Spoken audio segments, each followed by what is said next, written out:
Hello, I'm Professor Louise Cummings from the Faculty of Humanities at PolyU. I'm here today to describe to you a new book that I've written. The book is called Language Case Files in Neurological Disorders, and I'd like to explain to you a bit about why I've written the book and what it examines.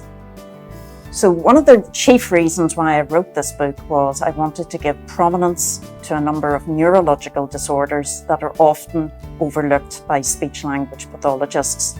This is because these disorders maybe have a slightly lower prevalence than some of the conditions that speech therapists typically assess and treat.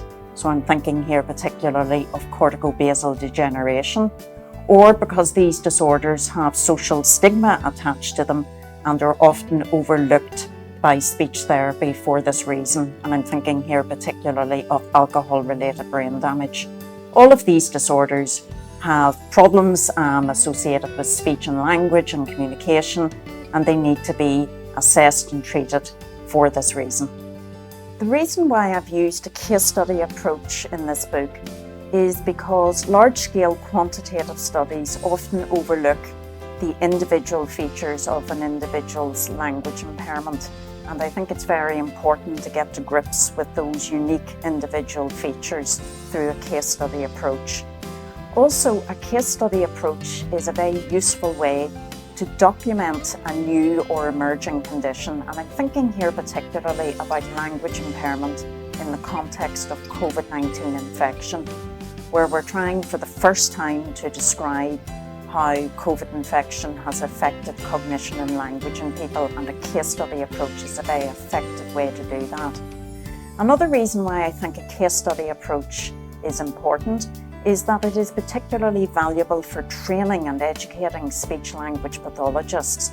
They need to actually see what language impairment looks like in these clients, and that's often not possible when you're using large-scale quantitative research. Case study approach is much better able to characterise the language impairment for trainee clinicians. Another reason why a case study approach is particularly valuable is that for a long time now, clinicians have realised the importance of taking a holistic approach to the assessment and treatment of clients. So we need to understand how a language disorder fits in with the client's social situation, their family, their occupational responsibilities, and that again is not something that we can so readily assess and understand if we operate with sort of large-scale quantitative research. So a holistic approach to the assessment and treatment of these clients is more readily captured in case studies. The book is primarily written for three main audiences. The first audience that I have in mind are students who are training in speech and language pathology or speech and language therapy, and they need to actually work with the data of these clients to be able to make an accurate assessment of how language is impaired and breaks down in them. So that was the first audience that I had in mind when I wrote the book. The second audience is made up of people like neurologists and psychiatrists, and other types of clinicians, geriatricians, for example, who must also work with these clients and understand the language and communication difficulties that they experience. And finally, there was a third audience that I had in mind when I wrote the book. I'm thinking here particularly about the spouses and carers of people with these neurological disorders.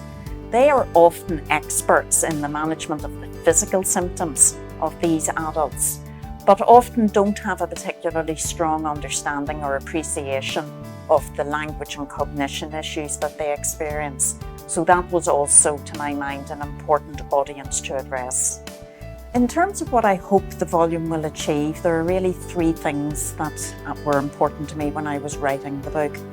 I want to give emphasis to disorders that have been historically overlooked by speech-language pathologists. And this may be for reasons of social exclusion or because there's maybe a lack of professional understanding of the clinical needs of these clients.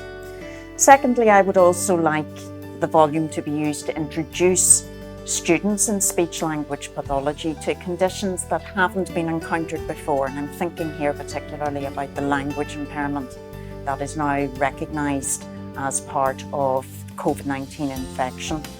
And then finally, I would also like the volume to be used to give some emphasis or focus to language disorders in clients who have traditionally been assessed and treated because of their speech impairment.